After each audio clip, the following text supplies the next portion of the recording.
Irfan সাদিককে floor দিয়ে দিচ্ছি। Irfan, the floor is yours, go ahead. Thank you sir. Thank you for your insights. আমি বেশ কয়েকটা স্লাইডের মতো করেছি। আচ্ছা, এটা হচ্ছে যে আমি আসলে কি কি দেখলাম এবং কি কি শিখলাম সিরিয়ান সিভিল ওয়ার থেকে। প্রথম যেটা ছিল সেটা হচ্ছে যে যে dissatisfaction of the Syrian people, এটা আসলে আজকের না, এটা অনেক আগে থেকেই। এবং 46 সালে ওদের যে স্বাধীনতা হয়, স্বাধীনতা পায়, এরপর থেকে দেখা যায় যে একটা কন্টিনিউয়াস একটা টেনশন ছিল। প্রথমে একটা ইউএআর হয়, ইউনাইটেড আরব রিপাবলিক, গামাল আব্দুল নাসেরের নেতৃত্বে। বাট গামাল আব্দুল নাসেরের পতনের হওয়ার কারণে এটা আর বেশি দিন টিকে না, এবং সিরিয়া এর আগে এটা থেকে উইথড্র করে আসে 1962-তে। 63 সালে যেটা হয় যে হাফেজ আল আসাদ কুয়ের পরবর্তীতে একটা স্টেট অফ ইমার্জেন্সি জারি করে 1963 সালে। এই স্টেট অফ ইমার্জেন্সির মাধ্যমে আহ, তৎকালীন যে হাফেজ আল আসাদ ছিলেন তিনি হচ্ছে একটা পুলিশি রাষ্ট্র তৈরি করে, এবং তাদের যে গেস্টাপো বাহিনীর মতো একটা বাহিনী ছিল যে মুখাবরাত, এই মুখাবরাতের একটা অংশই কাজ করতো হচ্ছে যে যে কোনো ধরনের রাজনৈতিক কোনো বন্দী থাকলে বা রাজনৈতিক কোনো পলিটিক্যালি যদি অ্যাক্টিভ কেউ থাকে তাকে ধরে আনা যে কোনো ভাবে, without any charge, without any legal charge তারা তুলে আনতো, তারা টর্চার করতো, এবং তারা হচ্ছে তাদেরকে ডিসঅ্যাপিয়ার, একদম ফোর্স ডিসঅ্যাপিয়ারেন্স যেটা বলি আমরা, গুম বলি যেটাকে, তো গুম করে ফেলতো। তো এইটা আসলে এত বহুমাত্রায় ছিল যে যার কারণে স্যার যেটা বললেন যে হাফেজ আল আসাদের সময় অবস্থা কেমন ছিল, হাফেজ আল আসাদের সময় দেখা গেছে যে এই অবস্থা এতটা বেড়ে যায় যার কারণে 1976 সালে একটা আপরাইজিং এর চেষ্টা হয় হামা শহরে, এবং হামা শহরের এই আপরাইজিংটা আসলে দীর্ঘ 6 বছরের মতো চলে। 1976 সাল থেকে 1982 সাল পর্যন্ত। এবং 1982 সালে যে ক্র্যাকডাউনটা হয় এই হাফেজ আল আসাদের নেতৃত্বে, সেটা মানে বলা যায় যে arguably one of the brutal crackdown in the history of middle east. এবং এখানে আর্গুয়েবলি 20,000 থেকে 40,000-এর মতো মানুষ মারা গেছে। এবং এখানে সে তার যে স্টাইলটা ছিল, যে সিজ করা, সিজটা আসলে এটা আসলে একটা সাইকোলজিক্যাল ইম্প্যাক্টও ফেলে, যে অপোনেন্টদেরকে আসলে খুব বেশি চান্স না দেওয়ার ক্ষেত্রে দেখা যায় যে চারদিক থেকে হচ্ছে আক্রমণের জন্য ঘিরে ফেলা, এবং তাদেরকে হচ্ছে কোনো প্রকার ফুড, মেডিকেল সাপ্লাই এবং ওয়েপন, কোনো ধরনের কোনো কিছু নেওয়ার থেকেই মানে এন্ট্রি করতেও দেয় না, আবার এক্সিট করতেও দেয় না। তো যার কারণে হয় যে এই যে আপরাইজিংটা ছিল সেটা আসলে ফেল করে। আর এইটা ছিল আমার ফার্স্ট মানে বোঝাপড়া যে সিরিয়ার যে ডিসস্যাটিসফ্যাকশন এটা আসলে বহু আগে থেকেই চলে আসতেছে। আর সেকেন্ড যেটা সেটা হচ্ছে যে each and every single actor has documented records of human rights violation, torture and mass murder. এটা আসলে আমরা কারোর পক্ষ নিতে পারি না। স্যার যেটা বললেন যে আমরা আসলে যতদূর সম্ভব আমাদের উচিত যে আমরা যেন নিউট্রালিটিটা বজায় রাখি, কারণ হচ্ছে প্রত্যেকটা অ্যাক্টরই কোনো না কোনো ভাবে এই এই যুদ্ধের সময় দেখা গেছে যে তাদের ডকুমেন্টেড জেনোসাইড ছিল, তাদের বিভিন্ন হিউম্যান রাইটস ভায়োলেশন ছিল, টর্চার ছিল। তো এটার ভিতরে বেশ কয়েকটা নাম আছে, যেমন হচ্ছে সিরিয়ান আরব আর্মি, অথবা হচ্ছে বাশার আল আসাদের যে আর্মি, ন্যাশনাল আর্মি যেটা, সেটা সেটা তাদের তো আনডকুমেন্টেড, ডকুমেন্টেড আনডকুমেন্টেড অনেক জেনোসাইড এবং মাস মার্ডারের কাহিনী আছে। এরপরে আছে FSA, the free Syrian army, যেটা অনেকটা সেকুলার টাইপের ছিল, এবং এটা অনেকটা দক্ষিণাঞ্চল থেকে শুরু হয়েছিল। এছাড়া হচ্ছে কুর্দি বাহিনী, যাদের হচ্ছে ওয়াইপিজি কিংবা ওয়াইপিজে, পিওয়াইডি, ও নানা ধরনের নাম আছে ওদের, এবং নানা ধরনের গ্রুপ আছে। এছাড়া হচ্ছে টার্কি ব্যাকড এসএনএ, অথবা Syrian national army, the Syrian salvation government. আবার সিরিয়ান সালভেশন গভর্নমেন্ট যেটা, সেটা কিন্তু আবার আহ হায়াত তাহরির আল শামের যে পলিটিক্যাল ভার্সন, ওই পলিটিক্যাল ভার্সন। আর এটার যে মিলিটারি উইং সেটা হচ্ছে হায়াত তাহরির আল শাম। আর এর পূর্বে তাদের একটা অ্যাফিলিয়েশন ছিল আল কায়দার সঙ্গে, যেটা হচ্ছে জাভাত আল নুসরা। এছাড়া এর আগে আমরা দেখেছি যে Islamic State of Iraq and Syria, এদের তো অনেকগুলা ডকুমেন্টেড হিস্টোরি আমরা দেখেছি, টর্চার এবং ম্যাস মার্ডার ইয়াজিদিদের উপরে। হ্যাঁ, তাহরির আল শাম, এসটিএস, এসওআর। এসওআর হচ্ছে সাউদার্ন অপারেটিং রুম, এটা হচ্ছে দ্রুজ কমিউনিটি এবং হচ্ছে অনেকটাই সেকুলার যারা আছে তাদের দ্বারা নিয়ন্ত্রিত, এবং এটা দক্ষিণাঞ্চলে ওই গোলান হাইটস অঞ্চলের দিকে বেশি অপারেশনটা চালায় তারা। এছাড়া হচ্ছে আসাদের আরেকটা বাহিনী আছে, সে আলাওয়াই যে মিলিশিয়া আছে, মিলিশিয়াটা দিয়ে প্রথমেই ট্রিগারটা করে 2012 সালে, 2011 সালের দিকে, 11 শেষের দিকে আর কি। তো সেটা ছিল সাবিহা। এই সাবিহা বাহিনীর পরবর্তীতে তারা হচ্ছে 2013 সালের দিকে সবগুলা আলাউই এবং শিয়া মিলিশিয়াকে একত্রিত করে একটা প্যারামিলিটারি ফোর্স তৈরি করে, যেটার নাম হচ্ছে ন্যাশনাল ডিফেন্স ফোর্স, এনডিএফ। এবং এই ন্যাশনাল ডিফেন্স ফোর্সের প্রধান ছিল আবার ইরানিয়ান একজন জেনারেল। তো এটা আসলে সিরিয়ান মানুষদের ক্ষেত্রে মানে এটা সহ্য করাটা খুব বেশি ডিফিকাল্ট ছিল, কারণ অন্য একটা দেশের জেনারেল এসে সে হচ্ছে এই দেশের একটা প্যারামিলিটারি ফোর্স তৈরি করে সেটার আবার মানে টোটাল নিয়ন্ত্রণ নিচ্ছে। এটা খুব একটা খুব ব্লোব্যাক ছিল। আর এছাড়া হচ্ছে হাসতাশাবি, যেটা হচ্ছে ইরাকের একটা force, popular mobilisation force, Hezbollah, IRGC, এগুলো তো সবাই জানে। বদর ব্রিগেড এখানে খুব ক্রুশিয়াল কিছু কাজ করেছে যখন আসাদের পতন হচ্ছিল, মিড 2015-16 এই টাইমে বদর ব্রিগেড, কোদস ফোর্স। আর রাশিয়া তো 2015 সালের সেপ্টেম্বর থেকে তারা এখানে ইনভলভ ছিলই। থার্ড যেটা বুঝতে পারলাম যে সিরিয়া শিখার সময়, যে every Arab country has some sort of negotiation with Israel, even though the all blame Israel for sort of all troubles in their country. এইখানে আমার কাছে মনে হয় যতদূর যে আসলে বাশার আল আসাদি হোক কিংবা হচ্ছে আবু মুহাম্মদ আল জুলানি হোক কিংবা হাফেজ আল আসাদি হোক, যেই আসুক না কেন, এটা সিরিয়া হোক, এটা ইরাক হোক, এটা যে কোনো কান্ট্রি হোক আরবের, সবারই আমার মনে হয় যে ইসরায়েলের সঙ্গে কোনো না কোনো একটা নেগোসিয়েশন, কোনো না কোনো একটা সিক্রেট ডিল, কোনো না কোনো একটা মানে আহ কোনো না কোনো একটা সাম সর্ট অফ নেগোসিয়েশন তাদের থাকেই। কারণ এটা আসলে তারা ইউজ করে পলিটিক্যাল পারপাস অনুযায়ী, এবং বিদ্রোহী বা অন্যান্য যেসব গোষ্ঠী আছে তাদেরকে দমন করার জন্য। এবং এটা আমরা দেখছি যে আসলে ইরান এবং আহ আসাদের যে ফোর্স গুলো আছে তারা কিন্তু টুইটার এবং স্পেস, যেটা এক্স আর কি, এক্সে এখন খুবই অ্যাক্টিভ। এবং তারা একজন আরেকজনকে ব্লেম করতেছে যে এ হইতেছে জায়নিস্ট প্লট, ও হইতেছে জায়নিস্ট প্লট।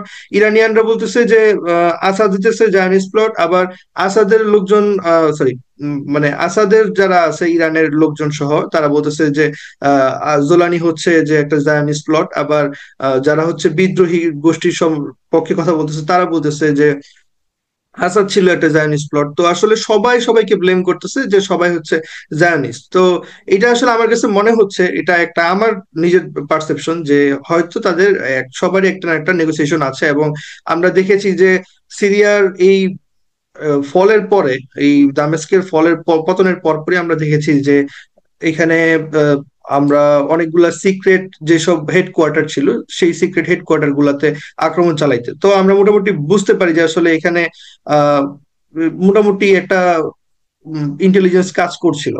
আর এরপরে হচ্ছে যে টেরোরিজমের যে ব্যাপারটা, টেরোরিজম এন্ড সিরিয়া, এটার আসলে খুব লং একটা হিস্ট্রি আছে। এবং এটার হিস্ট্রিটা go back to the cold war টাইমের সোভিয়েত টাইমে, যখন আফগানিস্তান ইনভেশন হয় তখন দেখা গেছে যে সৌদি আরব থেকে লোকজন চলে গেছে, স্পেশালি হচ্ছে যে আল কায়দার আহ, যে ওসামা বিন লাদেন সহ অন্যান্য যারা ছিল তারা চলে গেছে। কিংবা হচ্ছে 1980 সালের যে পিকেকে সেপারেটিস্ট মুভমেন্ট শুরু হলো টার্কিতে, তখন হচ্ছে টার্কি বা ওই সাউদার্ন টার্কিতে একটা প্রবলেম শুরু হলো এবং নর্দার্ন সিরিয়াতে প্রবলেম শুরু হয়েছিল। এরপরে 9/11 অ্যাটাক তো আমরা দেখেছি, এবং আমরা জোলানির কাছ থেকে কিন্তু এই কথাটা শুনেছি, এবং সে কিন্তু নিজেই স্বীকার করেছে যে আহ আমরা আসলে আরব কান্ট্রির এমন কোনো মানুষ নাই যারা হচ্ছে খুশি হয় নাই যে 9/11 অ্যাটাকের সময়, এটা কিন্তু সে নিজেই বলেছে। তো এই আল কায়দার উত্থান, তারপর হচ্ছে ইউএস ইনভেশন অফ ইরাক, সবকিছুই আসলে টেরোরিজমের একটা উত্থানের ব্যাপার বলা যায়, এবং যেটা আসলে কোল্ড ওয়ার টাইম থেকে চলে আসছে। সুতরাং সিরিয়াকে শুধুমাত্র ব্লেম দিয়ে সিরিয়াকে আক্রমণ করা, কিংবা হচ্ছে সিরিয়াতে 2013 সালের পর থেকে যে একটা আইসিস এর উত্থান এখানেই শুরু হয়েছে সিরিয়া কেন্দ্রিক, ব্যাপারটা এমন না, এতটা লিনিয়ার না। আর লাস্ট যে ব্যাপারটা সেটা হচ্ছে যে war is always mean to pursue peace, যেটা আজমল স্যার আমাদেরকে বলেন, যে আসলে যুদ্ধের একটা পারপাস হচ্ছে যে পিস এনশিওর করা, যেটা আসলে আসাদ সাহেব করতে পারেন নাই আমার কাছে যতদূর মনে হয়, আমি যতদূর বুঝি আর কি। তো সে যেহেতু পিস এনশিওর করতে পারেন নাই, উনি হচ্ছে 2021 সালে একটা ইলেকশন ছিল যেটা সম্ভবত প্রেসিডেন্ট ইলেকশন, আর 2024 সালে যেটা ছিল সেটা হচ্ছে পার্লামেন্টারি ইলেকশন। তো দুইটা ইলেকশনই বাথ পার্টি অবভিয়াসলি জিতে এবং 95% ভোট নিয়ে জিতে, যদিও এটা আসলে অনেক ভায়োলেন্স ছিল, অনেক কেওস ছিল, এবং সবাই দাবি করে যে না, আসলে বিজয়ী যারা ছিল যে এখানে আসলে খুব ভালো একটা ফ্রুটফুল কোনো নির্বাচন হয়নি, যেহেতু একটা যুদ্ধক্ষেত্র চলছিল। তো আর এর মধ্য দিয়ে সবচেয়ে বড় যেটা প্রবলেম, যে 2000 সালে যখন বাশার আল আসাদ ক্ষমতায় আসেন তখন তাদের আনএমপ্লয়মেন্ট রেট ছিল হচ্ছে 9.3%, যেটা হচ্ছে এখন 2024 সালে তার পতনের আগের মুহূর্তে দেখা গেছে যে সেটা ছিল 13.2 অর 5%। 13% ধরতে পারি আমরা অন এভারেজে, যেটা আসলে দিন দিন বেড়েছে, এটা আসলে কমে নাই। যার কারণে হচ্ছে যে যুদ্ধ করার একটা মোটিভ লাগে, এবং এই যুদ্ধের যে একটা মোটিভ সেটা আসলে ছিল না সিরিয়ান আরব আর্মিদের, স্পেশালি আলাউই মিলিশিয়াই বলেন কিংবা হচ্ছে আসাদের যে কোনো ফোর্সের কথাই বলেন, অন্যান্য সেটা সুন্নিও হইতে পারে, তাদের আসলে এরকম একটা যুদ্ধ চালিয়ে যাওয়ার মতো মনোভাব বা একটা মেন্টালিটি যে থাকবে, একটা মোটিভেশন থাকবে, সেটা ছিল না। আর রেবেলদের এখানে একটা অ্যাডভান্টেজ ছিল যে এরা হচ্ছে ক্রমাগত একটা ফরেন একটা ইনভেস্টমেন্ট পাচ্ছিল, ফরেন টাকা পয়সা দিয়ে সাহায্য পাচ্ছিল, তো যার কারণে হচ্ছে তারা একটা আপার হ্যান্ড পায়, যার কারণে আমার মনে হয় যে এটা ফ্যাসিলিটেট করে এই ওয়ারটাকে। তো আমি হচ্ছে পরবর্তীতে চলে যাব হচ্ছে এখানে হোয়াই আসাদ আউস্টেড নাও। আচ্ছা, এখানে হচ্ছে আমি ফার্স্টে এটা আসলে মনে হয় পরে বললেই ভালো, আমি একটু টেরোরিজমের দিকে যাই প্রথম দিকে, কারণ তাহলে একটু বোঝাটা সহজ হবে মনে হয়। আহ যদি কোনো সমস্যা হয় আমাকে বলবেন, আমাকে ইন্টারাপ্ট করতে পারেন, সমস্যা নাই। তো আমি হচ্ছে প্রথমে চলে যাই 2003 সালে যখন ইউএস ইনভেড করে ইরাকে, তখনের পর থেকে।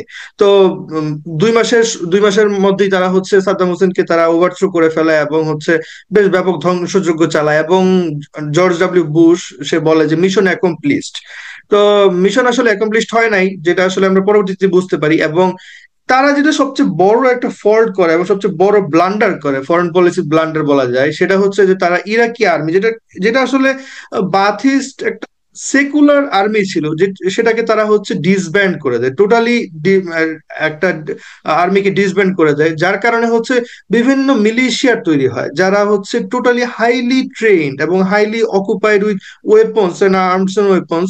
তারা হচ্ছে বিভিন্ন ধরনের মিলিশিয়াতে যোগ দেওয়া শুরু করে, কারণ ইনসার্জেন্সি না করে তারা আসলে কোনো কিছু সমাধান পাচ্ছিল না। তারা ভাবছিল যে হয়তো সাদ্দামের পতনের পরে 2 মাস বা হচ্ছে 3 মাস 4 মাস বড় জোর 6 মাস তারা অকুপাইড থাকবে, তার বেশি থাকবে না।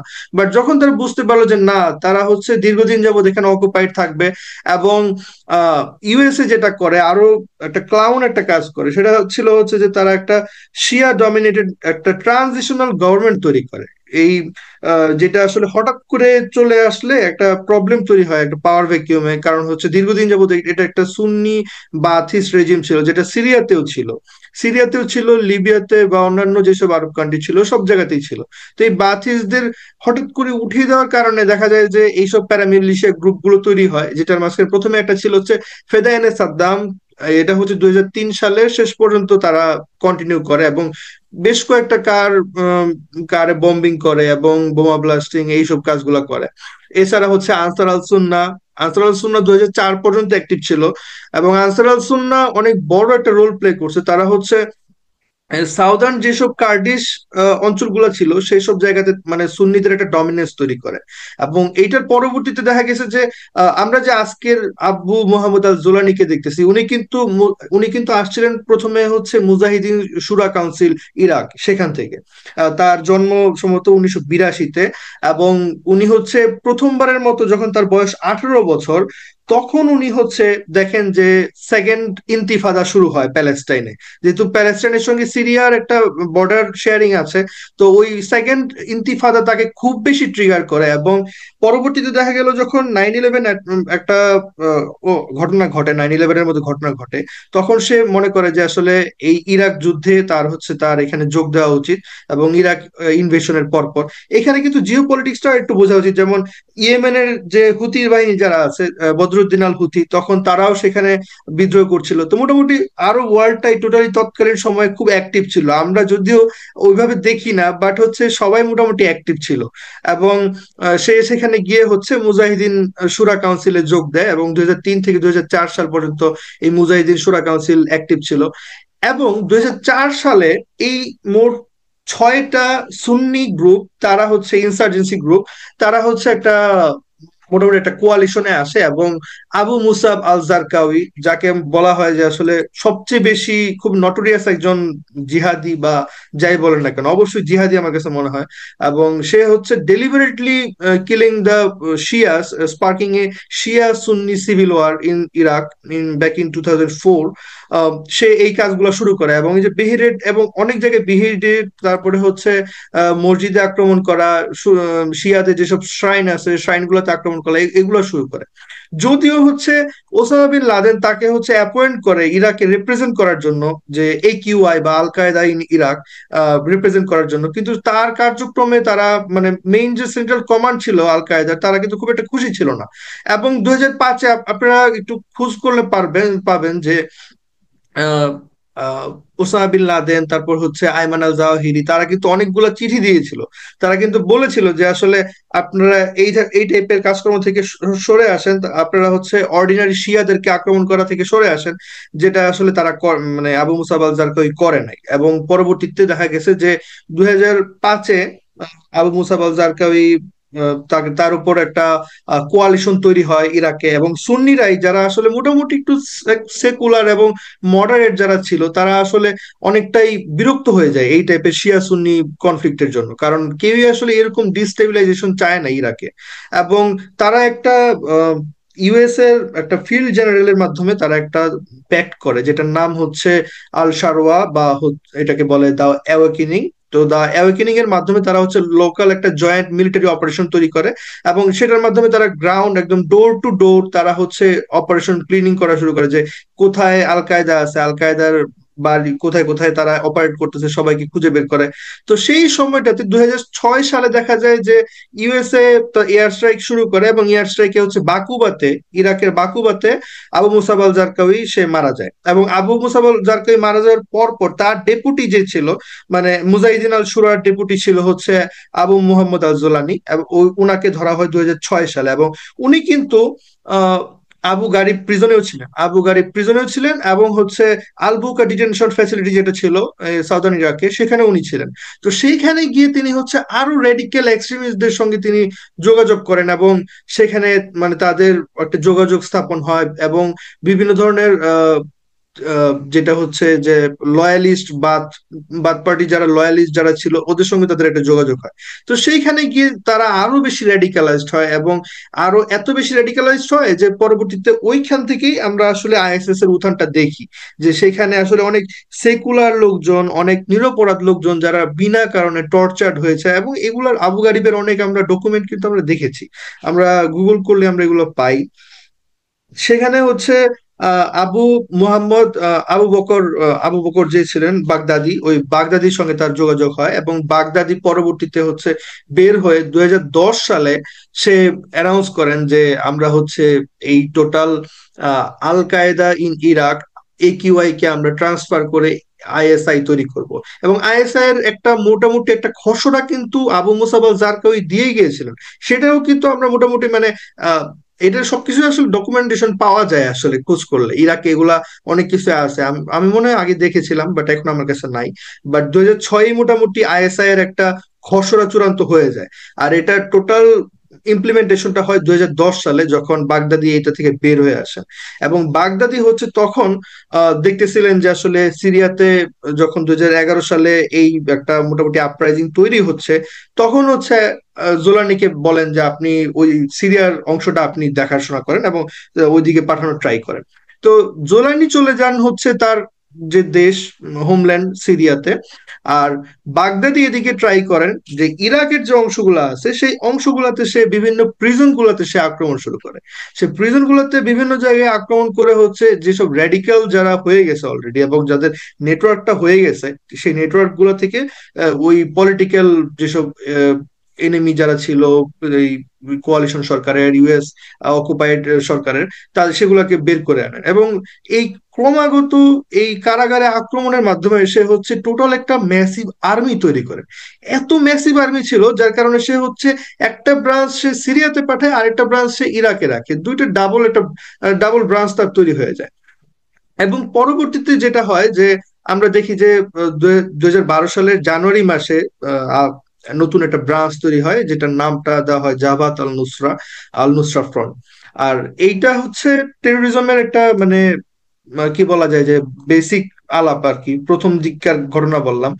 এখন হচ্ছে যে ইউএস পার্টিসিপেশনটা দেখা দরকার, ইউএস পার্টিসিপেশনটা কেমন ছিল এবং ঠিক কি কারণে আসলে সিরিয়ান ওয়ারটা এত বড় হলো বা মানে এত লং কেন হলো।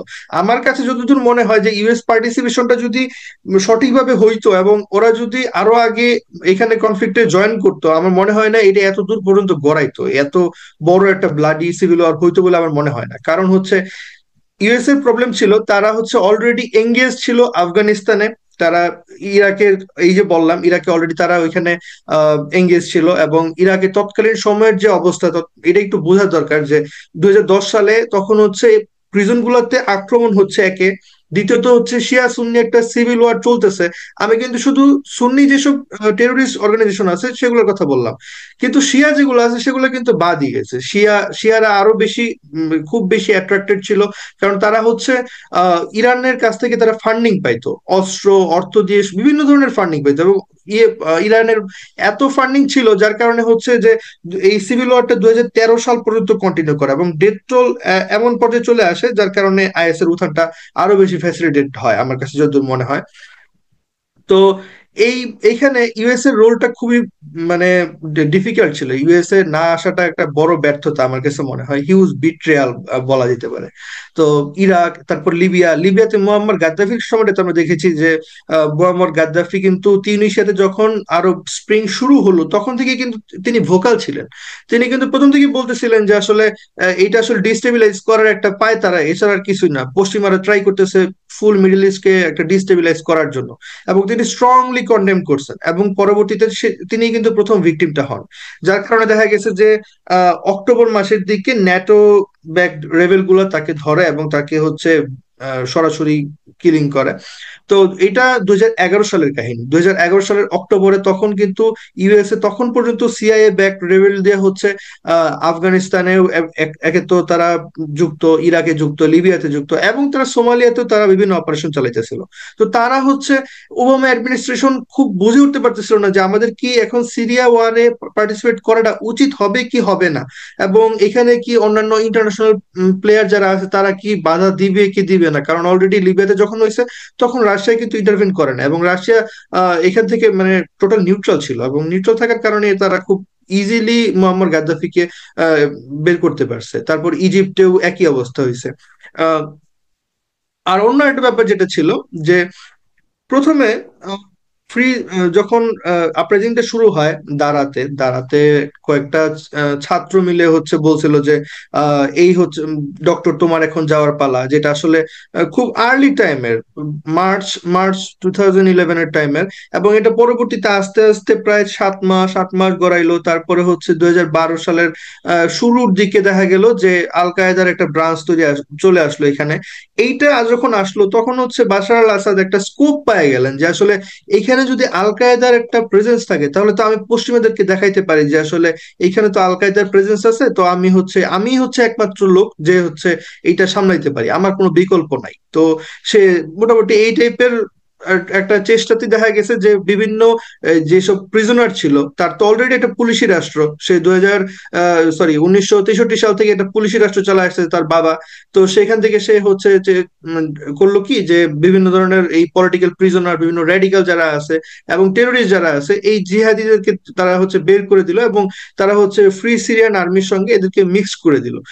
এটা করার একটা মেজর রিজন হচ্ছে যে ও বিপ্লবের সবচেয়ে বড় স্টেক হোল্ডার ছিল হচ্ছে ফ্রি সিরিয়ান আর্মি অথবা এফএসএ, কারণ এফএসএ যারা ছিল তারা অধিকাংশই ছিল খুবই মডারেট টাইপের পিপল। এই টোটাল সিরিয়ান ওয়ারের মধ্যে এফএসএ দেখা যাইতো যে তারা হচ্ছে খুব মডারেট এবং তারা খুব সেকুলার টাইপের মানুষজন, এবং তারা একটা ডেমোক্রেটিক রেজিম চাইছিল এবং একটা ইলেকশন চাইছিল, নট লাইক একটা থিওক্রেটিক নেশন অথবা কোনো একটা আইস লাইফের লাইকের একটা স্টেট, এরকম কিছু চায় নাই।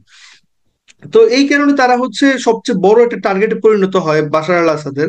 এবং বাশার আল আসাদ হচ্ছে আহ, মোটামুটি সাবিহা যে তাদের প্যারামিলিটারি ফোর্স ছিল, প্যারামিলিটারি ফোর্স দিয়ে তারা মোটামুটি একটা আয়ত্তে আনার চেষ্টা করে। যখন সেটাও না হয় তখন হচ্ছে পুলিশ এবং মিলিটারি সবাইকে নিয়ে হচ্ছে মানে এদেরকে সাপ্রেস করার চেষ্টা করে। এবং তো এরপরও যখন না হয়, এবং বিভিন্ন জায়গায় এইরকম ভিডিও ফুটেজও আসলে দেখা গেছে যে পুলিশকে সেনাবাহিনী দিয়ে হত্যা করানো হচ্ছে, কারণ পুলিশ রিফিউজ করতেছে, তারা আর গুলি করতে চাচ্ছে না।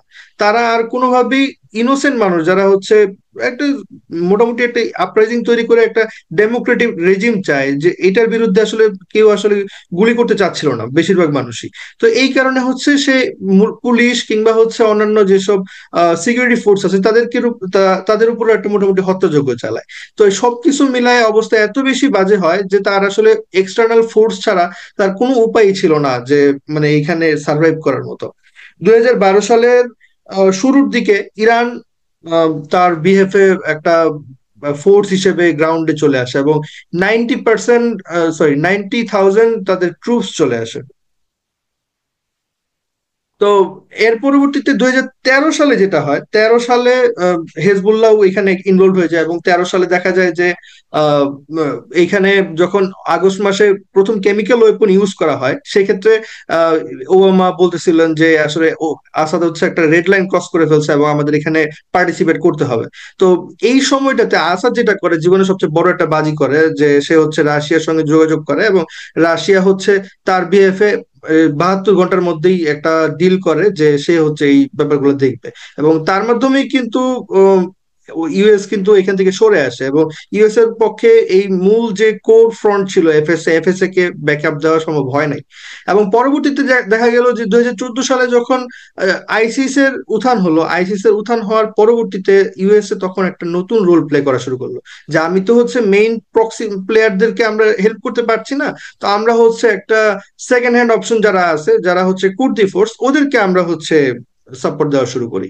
তো তারা হচ্ছে কুর্দি ফোর্সদেরকে সাপোর্ট দেওয়া শুরু করলো, যেটা আবার টার্কিকে একটা প্রবলেম ক্রিয়েট করলো, যে টার্কির বর্ডারে যদি কুর্দিরা থাকে এটা একটা বড় প্রবলেম তাদের জন্য। অলরেডি তারা একটা সেপারেটিস্ট গ্রুপ এবং 1980 থেকে তাদের সঙ্গে একটা গ্যাঞ্জাম চলতেছে। তো এই কারণে দেখা গেল যে টার্কির সঙ্গে আমেরিকার সম্পর্কটা খুব বেশি শীতল হওয়া শুরু করলো, এবং পরবর্তীতে আমরা দেখেছি যে আহ ডোনাল্ড ট্রাম্প আসার পরবর্তীতে ব্যাপারটা কিছুটা চেঞ্জ আসছে। এবং 2017 সালে যখন আবার কেমিক্যাল ওয়েপন ইউজ করে আসাদ সরকার, এবং এটা নিয়ে অনেক ডিবেট আছে, যে অনেকে বলে, অনেক কনস্পিরেসি থিওরিস্ট আছে যারা বলেন যে এটা হয়তো উনি করেন নাই, এটা হয়তো বিদ্রোহীরা করছে বা এরকম কিছু। বাট অ্যামনেস্টি ইন্টারন্যাশনাল বা অন্যান্য ইউএন টাইপের যেসব যারা ইনভেস্টিগেটর আছে তারা বলতেছেন যে এখানে আসলে আসাদের ফোর্সই খান শেইখুনে বমটা ফেলছিল। এবং পরবর্তীতে ডোনাল্ড ট্রাম্প কিন্তু 48 ঘন্টার মধ্যে এটার ব্যাকআপ দিছে, এটার একটা মানে ব্যাকফায়ার করছে। দেখা গেছে যে তিনি 48 ঘন্টার মধ্যে এই খান শেইখুনে টমাহক মিসাইল লঞ্চ করছে 58টা। তো এরকম একটা অবস্থায় যেখানে এতগুলা ফোর্স এখানে জড়িত, রাশিয়া পরবর্তীতে 2015 সালে আসা শুরু করে, সেপ্টেম্বরের 2015 সালের আহ ওইখানে আলেপ্পোর ফলটা আমরা দেখি। আলেপ্পোতে তারা যে সিজ করে, যে আহ, এই একই টাইপের মিলিটারি সিজ, চারদিক থেকে আটকায় ধরো, তারপর হচ্ছে যতদূর সম্ভব বোমা বর্ষণ করো। ইভেন এমনও হয়েছে যে 40 থেকে 50 দিন পর্যন্ত টানা বোমা বর্ষণ হয়েছে। এবং যারা পরবর্তীতে বাইচে ছিল তাদেরকে, সার্ভাইভার যারা ছিল তাদেরকে মানে বের করে দেওয়া হয়েছে যে তোমরা যদি বাঁচতে পারো বাঁচো। বাট আমরা অনেক এরকম রিপোর্ট দেখা গেছে যে অনেক রেপ হয়েছে, অনেক ম্যাস মার্ডার হয়েছে, ইভেন অনেকে সুইসাইডও করছে, যে আমরা আলাউই মিলিশিয়ার কাছ থেকে বাঁচার জন্য নিজেরা নিজেকে মেরে ফেলবো, তা আমরা ওদের কাছে মরতে চাই না, এমন একটা অবস্থা। তো এইটার একটা ফ্রোজেন টাইম চলে আসে যখন হচ্ছে চীন হচ্ছে সৌদি এবং হচ্ছে ইরানের পক্ষে একটা, ইরানের সঙ্গে একটা সমঝোতায় আসে যে আপনারা এখানে কেউ প্রক্সি ওয়ার খেলবেন না, কারণ এখানে হচ্ছে আমার ব্যবসার একটা ব্যাপার আছে, যে ভূমধ্যসাগর ব্যবসার জন্য খুব গুরুত্বপূর্ণ একটা অঞ্চল। তো আপনারা এখানে প্রক্সি ওয়ার খেলা বন্ধ করেন। তো তাদের একটা প্রেশার ছিল। অন্যদিকে রাশিয়া আর টার্কি হচ্ছে একটা স্টেলমেট পজিশনে যায়, যে আমরা হচ্ছে এখানে আর গ্রাউন্ড আক্রমণে যাব না, যেমন কুর্দিদেরকে আক্রমণ করতে যাব না। তো মোটামুটি 2020 সালেও এটা মোটামুটি স্টেলমেট অবস্থায় ছিল। কিন্তু যেটা হয় যে আসাদ বারবারের মতো আবারও ফেল করে, সে হচ্ছে পিস এনশিওর করতে পারে নাই। 2021 সালে যখন একটা ইলেকশন হয়, ইলেকশনের সময় তখন তাদের যে আর্মি ছিল, আর্মি সোলজাররাও খুব বেশি খাবার দাবার পাইতেন না, তাদের অনেক ডিসস্যাটিসফ্যাকশন ছিল, তাদের বিভিন্ন ধরনের পভার্টি ছিল। 90% serious in the poverty line, একদম টোটাল এক্সট্রিম পভার্টিতে ছিল। এবং অনেক ভিডিও ফুটেজ দেখা গেছে যে তারা হচ্ছে বিভিন্ন বস্তি টস্তিতে খুঁজতেছে, খাবার খুঁজতেছে, এমন একটা বাজে অবস্থা। তো এমন অবস্থাতে আসলে আহ যেটা হয় যে আসলে মানুষজন যুদ্ধ করার যে মোটিভ এটা আসলে ছেড়ে দেয়, যার কারণে আমার মনে হয় যে রেবেলরা খুব বেশি একটা সুযোগ পেয়ে গেছে। আর এর পরবর্তীতে আমরা এখন একটা দেখবো যে আসলে এখনই কেন হইলো, মানে ঠিক এই সময়টাই কেন বাইছা নিল।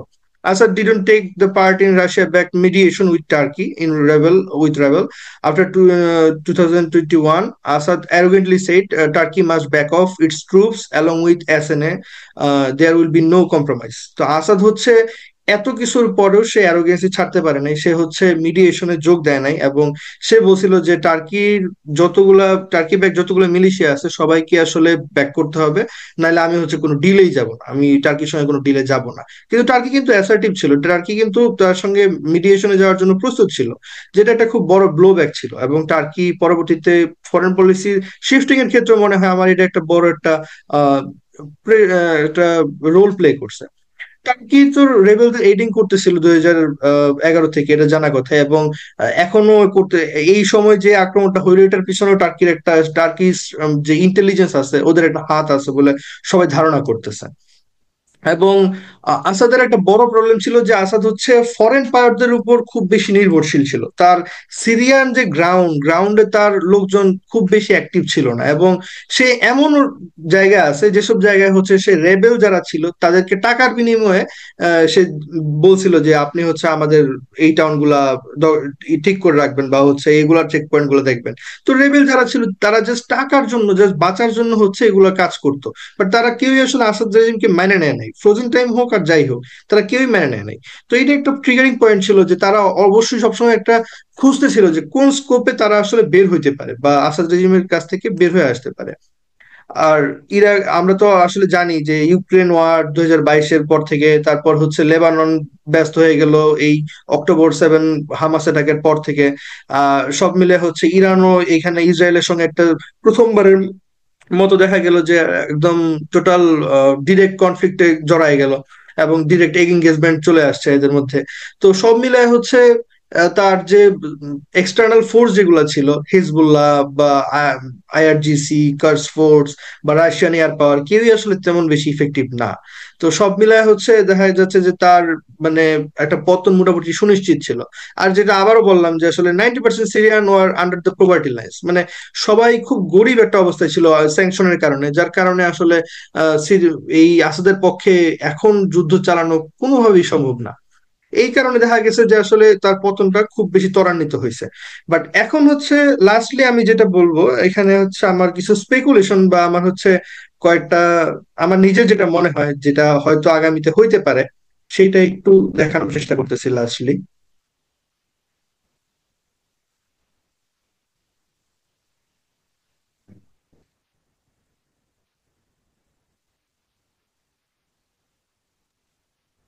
মনে হয় অনেক বকবক করে ফেলেন।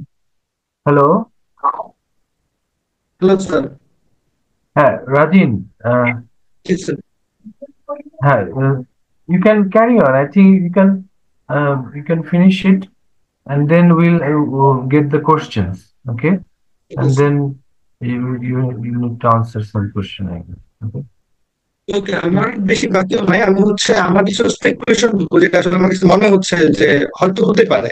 যেমন হচ্ছে যে এখন এখানে টোটাল মানে ইমপ্লিকেশনটা কি, টোটাল বিশ্বে এটার প্রভাবটা কিভাবে হতে পারে, বা সিরিয়ার যুদ্ধের প্রভাবটা কেমন হতে পারে পুরো বিশ্বের রাজনীতিতে। যেমন হচ্ছে আমার কাছে যেটা মনে হয় যে ইরানের বা ইরানের হচ্ছে ওয়েস্টার্ন পার্টে তেমন আর কোনো প্রেজেন্স নাই, যে শিয়ার প্রেসেন্টটা ছিল এটা টোটালি ভেঙে গেছে। এখন লেবাননের সঙ্গে তাদের যোগাযোগ অনেকটাই কমে গেছে, এবং তারা আমাদের যে হিজবুল্লাহ যে বাহিনী আছে, হিজবুল্লাহ কিন্তু অলরেডি ডিক্লেয়ার করছে যে তারা আসলে আর যোগাযোগ করতে পারছে না ইরানের সাথে। তার মানে দেখা গেল হচ্ছে মিলিটারি টোটাল যে ডমিনেন্সটা ছিল ইরানের শিয়াদের, এইটা কিন্তু টোটালি ভেঙে গেছে, এবং ইসরায়েলের সঙ্গে তাদের এই এখন পর্যন্ত যে একটা আহ ছিল, তাদের যে একটা পলিসি ছিল যে প্যারামিলিটারি ফোর্স দিয়ে তারা তাদেরকে আক্রমণ করবে, এটা আসলে আর এখন মোটামুটি অকার্যকর বলা যাচ্ছে যতদূর সম্ভব। আর অন্যদিকে হচ্ছে, তাহলে ইরান কি করবে? ইরান এখানে কি তারা আবার এখন নিউক্লিয়ার ডিলের দিকে যেতে পারে, বা নিউক্লিয়ার ওয়েপন বানানোর দিকে যেতে, এটা একটা স্পেকুলেশন হতে পারে।